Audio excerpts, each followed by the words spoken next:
이미 제주도에는 개나리가 다 폈다지요. 곧 우리 주변에도 펼 텐데 우리 인생 가운데, 우리 가정과 교회 가운데 정말 새싹들이 활짝 펴가지고 정말 꽃망울도 올라오고 꽃이 피고 열매 맺는 그런 새로운 기회를 삼는 우리 되길 원합니다. 제가 질문 한번 하겠습니다. 지금까지 걸어오신 내 인생길이 만족됩니까? 혹시 결혼을 물리고 싶다면, 물릴 수 있다면 물리고 싶습니까? 혹시 내 자녀를 다른 자녀로 바꿔서 낳고 싶다면 바꿔서 낳고 싶습니까? 혹시 교회를 다시 선택하시는 기회를 준다면 다른 교회 선택하시렵니까?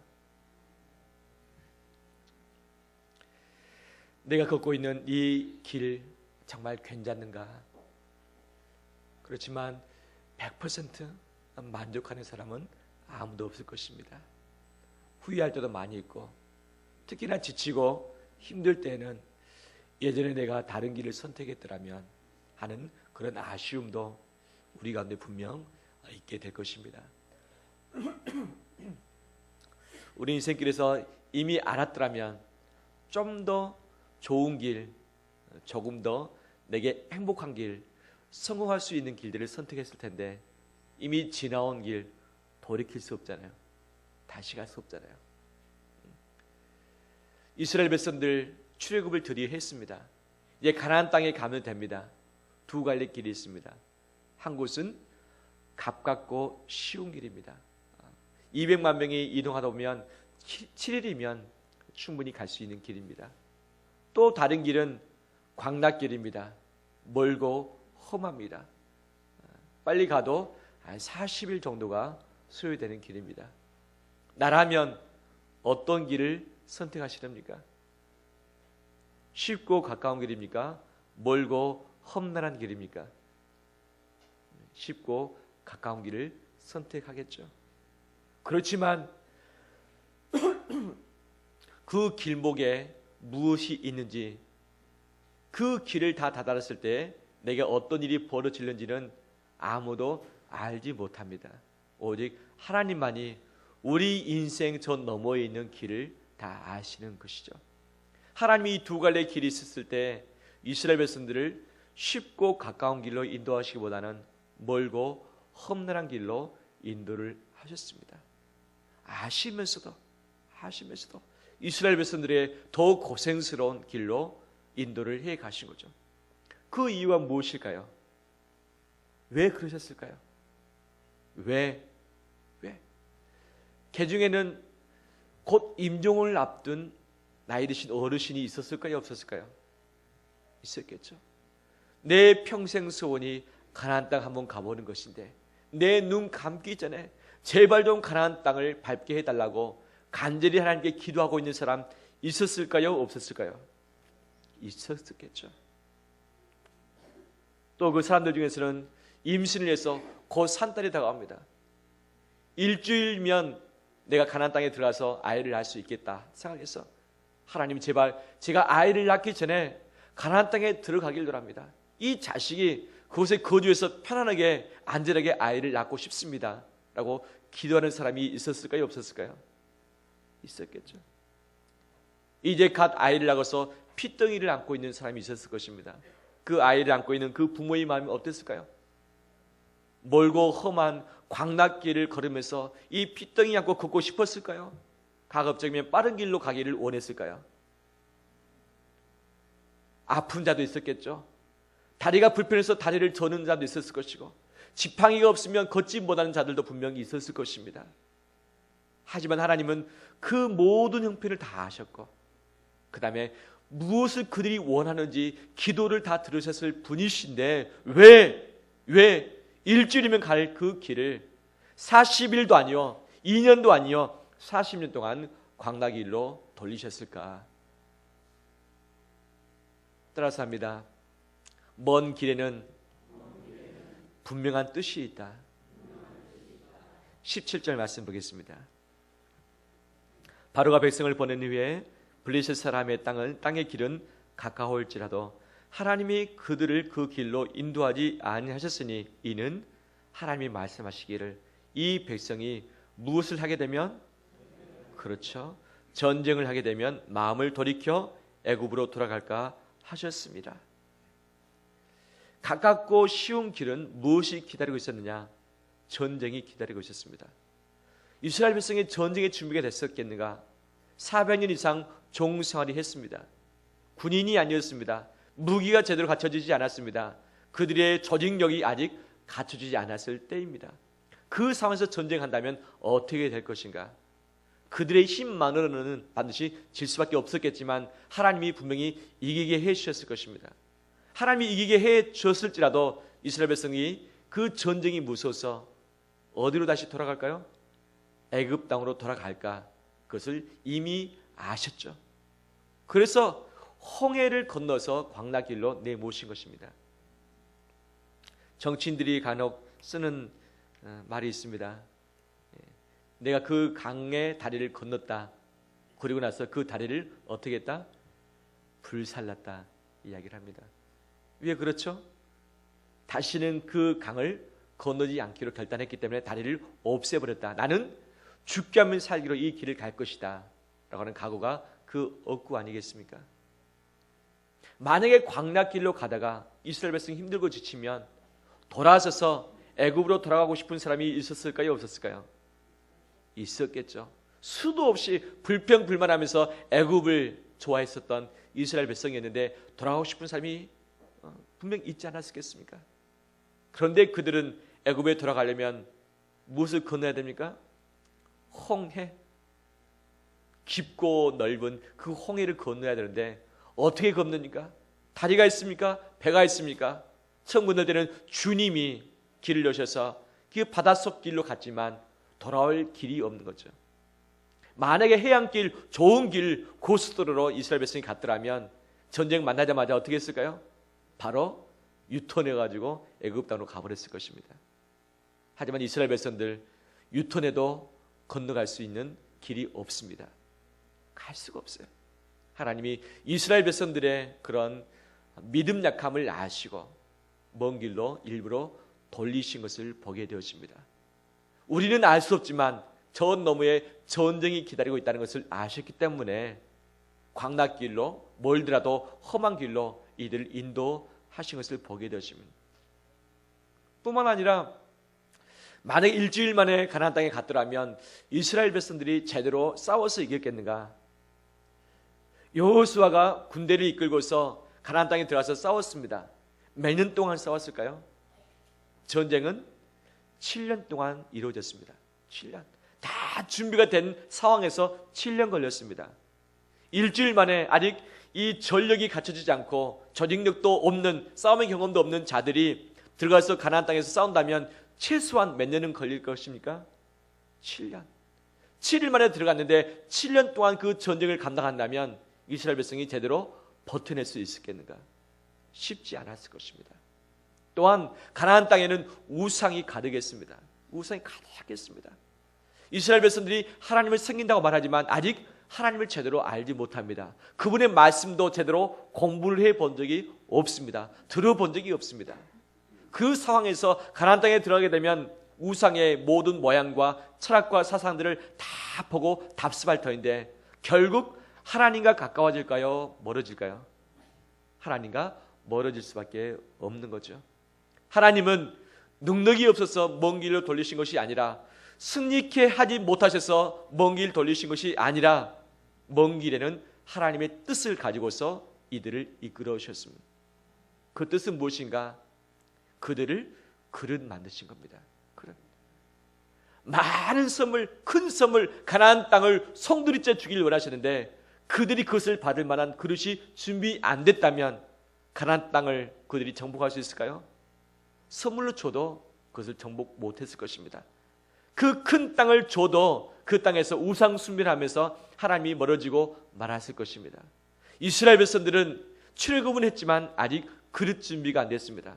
그릇이 크지 않습니다. 그릇이 단단하지 않습니다. 그릇이 깨끗하지 않습니다. 깨끗하지도 않고 단단하지도 않고 크지도 않은 그릇을 가나안 땅에 넣어본들 이스라엘 백성들의 삶이 뻔했기 때문에 하나님은 광야에서 이스라엘 백성들의 그릇을 만드셨습니다. 어떤 그릇요? 큰 그릇. 어떤 그릇요? 단단한 그릇. 어떤 그릇이요? 깨끗한 그릇을 만드신 이후에 가나안 땅을 그들에게 선물로 허락을 해 주셨습니다. 할렐루야. 우리 인생길이 간혹 멀어 보일 때가 있습니다. 지칠 때가 있어요. 돌아보면 좀 쉬운 길이 있었는데 왜 하나님이 하필 이 길로, 이 인생길로 나를 이끄셨는가? 왜 내 인생을 꼬아놓으셔가지고 이토록 힘들게 지치게 하시는가? 하나님이 내 형편 모르시는가? 내가 밤낮 부르짖는 기도 제목들이 있는데 왜 응답하지 않으시고 나를 여전히 고난 가운데, 고통 가운데 밀어 넣으시는가? 의문이 들면서 하나님이 이해되지 않고 원망스러울 때가 있을 수 있습니다. 그렇잖아요. 하지만 우리가 알 수 없는, 우리가 아직 보지 못한 하나님의 뜻이 우리 인생 여정길에 있는 줄 믿습니다. 우리 교회의 길, 우리 교회 이름이 무엇이죠? 주님의 길 교회입니다. 우리는 주님의 길로 가야 살 수 있습니다. 다른 길이 없습니다. 교회의 길을 가는데 왜 하나님이 길게 멀게 어려움 가운데 내버려 두시면서 이 길을 걷게 하시는가? 하나님의 분명한 뜻이 있습니다. 하나님은 이스라엘 백성들을 뜻을 가지시고 바로 광야 먼 길로 인도를 해 가셨습니다. 신명기 8장 2절 말씀 보면 추가적인 이유를 이렇게 말씀하고 있습니다. 왜 광야길로 인도하셨는가? 내 하나님 여호와께서 이 40년 동안에 내게 광야길을 걷게 하신 것을 기억하라. 이는 너를 낮추시며 너를 시험하사 내 마음이 어떠한지 그 명령을 지키는지 지키지 않는지 알려 하심이라. 오늘 본문의 17절 말씀은 아직 홍해를 건너기 직전에 하나님께서 주신 말씀입니다. 신명기의 말씀은 모든 여정을 다 마무리하고 40년째 되었을 때에 모세를 통해서 유언적인 설교를 듣게 하신 그 내용입니다. 시작에 있어서의 광야길로 인도하신 목적을 말하셨고 모든 광야길을 마무리하고 난 다음에 왜 너희가 광야길로 왔는지를 다 정리해서 설명해 주시는 장면이 신명기 8장에 나오고 있습니다. 너를 낮추시며 너를 시험코다 원하십니다. 8장 3절에서는 이렇게 말씀하십니다. 너를 낮추시며 너를 줄이게 하시며 또 너도 알지 못하며 내 조상들도 알지 못하던 만나를 내게 먹이신 것은 사람이 떡으로만 사는 것이 아니요 여호와의 입에서 나오는 모든 말씀으로 내가 사는 줄 알게 하려 하십니다. 신명기 8장 16절의 말씀 보면 마지막 결론적으로 주께서 말씀하신 내용이 나옵니다. 내 조상들도 알지 못하던 만나를 광야에서 내게 먹이시나니 이는 다 너를 낮추시며 너를 시험하사 마침내 내게 무엇을 주려? 복을 주려 하심이라. 할렐루야. 이것이 하나님의 숨겨진 뜻이었습니다. 왜 미리 말씀 안 하셨을까요? 미리 말씀하셨으면 참 당당하게 기쁨으로 그 먼 광야길을 갔을 텐데 왜 하나님은 미리 이 모든 것이 결국 너를 위한 것이고 너에게 복을 주기 위함이고 내가 말씀대로 사는지 안 사는지 너를 낮추시고 시험하기 위한 것이라고 왜 미리 말씀하지 않으셨을까요? 미리 말씀하셨더라면 기쁨으로 광야길을 잘 걸어갔을 텐데 하나님은 미리 말씀하지 않으시고 숨겨진 뜻을 나타내지 않으시고 나중에 정리해서 말씀을 해주셨습니다. 지금 미리 말씀하신다면 좀 나을 텐데 얘야 너 조금만 고생해라. 내가 내년에 내가 너희 삶을 확 바꿔주겠다. 내년에 너희 직장 사업장 내가 대박을 지켜주겠다. 내년에 너 자녀 내가 가장 좋은 길로 인도해 주마 라고 하는 분명한 마지막 결론적인 말씀을 내게 미리 해주신다면 얼마나 좋겠습니까? 참을 수 있는 그 1년 길까요? 짧을까요? 길지 않습니다. 하나님은 미리 말씀을 해주시지 않는다는 것이 하나님의 특징입니다. 하지만 말씀하지 않더라도 하나님의 뜻이 있습니까? 없습니까? 분명한 뜻이 있습니다. 바로 신명기 2장 8장 2절 3절 16절에 반복해서 주시는 바로 광야의 목적이 무엇인가? 그것은 낮추심이면 낮추시며 이스라엘 백성들이 더 낮아지길 원하셨던 거죠. 이스라엘 백성들이 430년 동안 애굽 땅에서 살았습니다. 그들이 400년 가까이를 종 생활을 했습니다. 종으로서 낮춰질 대로 낮춰지는 삶 아니었겠습니까? 노예의 삶, 자기 기득권이 뭐가 있겠습니까? 아무것도 없습니다. 낮아질 대로 낮아진 인생의 여정을 살았었던 그들의 피땀 흘린 여정이었습니다. 하지만 하나님은 그들을 더 낮추기를 원했습니다. 다 낮아졌는데, 다 종인데 노예인데 뭐가 더 낮아질 게 있겠느냐라고 반문할 수 있겠지만 하나님은 이스라엘 백성을 더 낮추기를 원하셨습니다. 누구 앞에서인가? 애굽 앞에서, 바로 왕 앞에서 낮추시는 것이 아니라 하나님 아버지 앞에서, 말씀 앞에서 철저히 낮춰지기 위해서 광야길로 인도하신 줄 믿습니다. 하나님이 내게 왜 고난을 허락하시고 내게 왜 먼 길을 허락하시고 이해할 수 없는 그런 일들을 만나게 하시고 당하게 하시며 내 마음을 불편하게 하시는가? 하나님의 분명한 뜻이 있습니다. 나를 낮추시기 위함이십니다. 하나님 아버지 앞에 철저하게 낮추시길 원하며, 오직 내가 사는 길은 내 돈이 아니요 떡이 아니라 하나님 말씀밖에 없다는 사실을 내 입으로 신하면서 그것을 붙들 수 있는 그 신앙을 주기 위함인 줄 믿습니다. 마침내는 우리에게 복을 주시기 위함이십니다. 하나님의 결론은 복입니다. 그렇지만 복을 받을 그릇 준비를 하나님이 먼 길을 통해서, 험난한 여정을 통해서 만드신다는 사실입니다. 큰 복을 받길 원하십니까? 지휘자님, 큰 복 받길 원하시죠? 예. 그러면 큰 그릇 준비하겠습니까? 조그만 그릇 준비하겠습니까?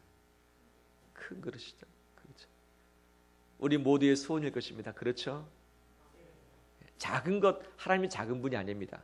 겨우겨우 입에 푹 칠할 정도로 주실 분이 아니십니다. 하나님은 무한대 하나님이시고 풍성하신 하나님이시고 우리가 부자 되길 원하시고 넉넉히 우리가 누리길 원하시는 분이 하나님 아버지십니다. 그것을 주시는데 그릇 준비가 돼야 하잖아요. 그릇 준비. 큰 그릇요, 작은 그릇요? 큰 그릇. 큰 그릇을 준비하기 위해서 더 먼 여정의 길이 필요하고 더 고달픈 환난과 고난과 험난한 길이 필요한 줄 믿습니다. 아무리 크더라도 조금만 넣어버리면 깨져버리는 그런 질그릇 아무것도 담지 못합니다. 쇳덩이를 담는 데 있어서 아주 얇은 유리 그릇으로 된 큰 것을 준비했다고 가정을 해봅시다. 제대로 담을 수 있을까요? 없을까요? 없죠. 유리 그릇도 내열이 되지 않은 바로 그런 그릇, 아주 뜨거운 물을 딱 부으면 어떻게 될까요? 깨져버리고 말죠. 단단한 그릇은 뜨거운 물을 붓더라도 다 그것을 감당해내고 더 단단한 것을 아무리 던져 넣는다 할지라도 그것을 다 받아내는 줄 믿습니다. 그런데 이 단단한 그릇은 연단의 과정을 통해서 되어진 줄 믿습니다. 광야의 길을 통해서만 단단한 그릇이 된 줄 믿습니다. 먼 길을 통해서만 큰 그릇이 된 줄 믿습니다. 철저히 말씀의 훈련을 통해서만 거룩한 자로, 깨끗한 자로 우리가 준비되는 줄 믿습니다. 큰 그릇, 단단한 그릇, 거룩하고 깨끗한 그릇이 준비될 바로 그때에 하나님은 예비하신 복을 우리에게 부어주신 줄 믿습니다. 준비되지 않는 자에게 부어줘봐야 그것을 다 받을 수도 없고 땅에 깨트려져서 쏟을 수밖에 없습니다. 하나님의 뜻이 이 안에 다 담겨있는 줄 기억하시고서 하나님 우리를 멀고 험난한 길로 인도하실지라도 감사함으로 받는 우리 되길 원합니다. 감사함으로 받으면 내게 복이지만 불평과 불만 가운데 있을 때 우리는 죽을 수밖에 없습니다. 이스라엘 백성이 수많은 사람들이 광야에서 다 죽어갔습니다. 20세 이상의 모든 사람이 단 2명 빼고는 다 죽었습니다. 그들이 죽었던 이유가 광야의 더위와 추위와 집 없음과 먹을 것 없음과 여러 가지 무방비 상태에 있기 때문에 그들이 죽었습니까? 그들이 왜 죽었을까요? 그들이 죽었던 이유는 광야 때문이 아니라 광야 가운데 들어갔을 때에 하나님의 인도하심의 뜻을 알면서 감사함으로 순종하는 수납이 필요한데 수납하지 않고 불평불만하면서 불신 가운데 들어갔기 때문에 불순종했기 때문에 그들은 죽어갈 수밖에 없습니다. 우리 인생에서 실패하는 이유가 무엇입니까? 실패하는 이유는 광야 가운데서도 우리의 길을 책임지시고 인도하시는 하나님을 믿고서 나가야 할 텐데 믿지 못하고 불신하며 불평하면서 불순종할 때에 불순종이 나를 실패하는 것이지 광야의 상황과 험난한 그 삶 자체가 나를 절대 넘어뜨리지 못합니다. 왜냐하면 하나님 나를 책임지시는 분이기 때문입니다. 광야길을 선택한 것은 이스라엘 백성이 아니라 하나님이셨습니다. 선택하신 하나님은 이스라엘 백성을 책임져 주셨습니다. 어떻게 책임져 주셨는가? 어떻게?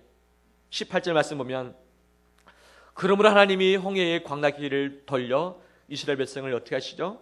인도하시며 어떻게 인도하시는가? 21절 말씀 보면 여호와께서 그들 앞에서 가시며 낮에는 구름 기둥으로 그들의 길을 인도하시고 밤에는 불 기둥을 그들에게 비추사 낮이나 밤이나 진행하게 하시니 22절 낮에는 구름 기둥 밤에는 불 기둥이 백성 앞에서 어떻게 합니까? 떠나지 아니하니라. 할렐루야. 광야길로 인도하시면 하나님이셨습니다. 이스라엘 백성들의 소원과 기도 제목 형편에 따르지 않고 하나님의 뜻에 의해서 광야길로 인도하신 분이 하나님이셨습니다. 광야길로 인도하신 하나님은 이스라엘 백성을 광야에서 책임져 주셨습니다. 그들의 먹을 것을 주셨고 마실 물을 주셨고 옷이 헤어지지 않게 하셨고 신발이 헤어지지 않게 하셨고 더위를 구름기둥으로 추위를 불기둥으로 안내하셨고 그들의 갈 길이 없어서 헤맬 때에 그들을 하나님께서 앞장서서 인도해 가셨고 아말렉이 쳐들어왔을 때 아말렉을 무찔러서 이기게 하신 분이 하나님이셨습니다. 할렐루야. 광야길로 인도하신 하나님은 광야길에 있는 이스라엘 백성을 책임져 주셨듯이 우리가 간혹 먼 길로 이해되지 않는 길로 험난한 길로 갈지라도 그 길로 인도하신 하나님이 내 인생을 책임져 주십니다.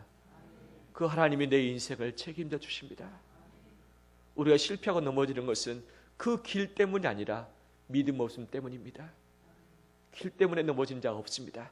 길 때문에 죽는 자가 없고 길 때문에 실패하는 자가 없습니다. 오직 그 길 가운데 함께 계시고 책임져 주시고 구름기둥과 불기둥으로 인도하시는 하나님을 의지하지 못하기 때문에 그 불신앙 때문에 불순종 때문에 우리가 실패하고 넘어지는 것이지 절대 우리는 물질 때문에 건강 때문에 관계 때문에 직장 때문에 그 일 때문에 우리의 인생이 잘못된 경우가 없습니다. 설령 우리가 넘어질지라도 주님의 손으로 우리를 다시 붙들고서 이렇게 세워주십니다. 우리의 넘어지는 것은 불신앙이며 불순종입니다. 하나님이 이 불신앙과 불순종을 뜯어 고치시사 이들에게 십계명을 주시고 말씀을 주시사 말씀대로 살도록 순종케 하심으로 신뢰케 하심으로 말미암아서 결국 가나안 땅을 이스라엘 백성들에게 선물로 주셨습니다. 우리의 광야의 마지막 끝은 어디입니까? 언제까지 참아야 되며 언제까지 기다려야 될까요? 언제까지 인내를 해야 될까요? 우리의 그릇이 제대로 준비될 때까지입니다. 내 그릇이 제대로 준비될 때까지 주님은 우리를 광야에 두시면서 훈련하시고 연단시키시고 우리를 갈고 닦아 주실 것입니다. 이 어려운 길, 멀고 험난 길을 당할 때에 감사함으로 수납하기를 합니다. 따라서 합니다. 이 길은 내 길이다. 이 길은 하나님의 뜻이 있다. 이 길 마지막에 하나님의 복이 있다. 아멘. 우리가 존경하는 고 옥하는 목사님이 계시죠. 그 목사님이 평생을 애를 쓰시면서 말씀의 훈련을 하셨고 암이 있어서 오랫동안 고생을 하시다가 마지막에는 폐암으로 하나님의 부르심을 받았습니다. 그 목사님이 이 폐암 때문에 또 이 고통 때문에 몇 번씩 쓰러지시면서 어려운 가운데 있었습니다. 그 목사님이 고백하는 메시지가 무엇입니까? 고난에는 뜻이 있다. 고난은 변정하고 찾아오는 하나님의 축복이다. 그런 고백을 하시면서 내가 이런 고통과 고난 가운데 있었기 때문에 하나님을 찾게 되었고 이것 때문에 내가 성도들의 고난을 알게 되었고 이것으로 말미암아 내가 하나님께 더욱더 겸손하게 되었다. 말씀만을 붙들고 살았다 라고 고백을 하고 있습니다. 스스로의 이 육신의 고통을 이기지 못하고 결국 그 고통으로 인해서 하나님의 부르심을 받았지만 하나님은 그 목사님을 통해서 놀라운 일들을 행하셨고 마침내는 큰 은혜를 주신 줄 믿습니다. 고난에는 뜻이 있습니다.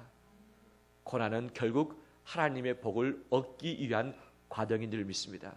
고난이 길수록 복이 길 것이고 고난이 클수록 하나님의 복이 크게 될 줄 믿습니다. 바로 하나님을 신뢰하고 나가는 것이 바로 우리가 해야 될 사명인 줄 믿습니다. 오카노 목사님은 성경에 나와 있지만 고난을 어떻게 이길 것인가, 고난을 어떻게 이길 것인가를 주로 세 가지로 늘 강조하셨습니다. 첫 번째는 믿음으로 이것을 받아라. 어떤 믿음인가? 고난에 하나님의 뜻이 있다는 것. 모든 고난을 하늘에서 설을 이루신다는 바로 하나님을 철저히 믿는 것. 이것이 고난을 이길 수 있는 비결이다.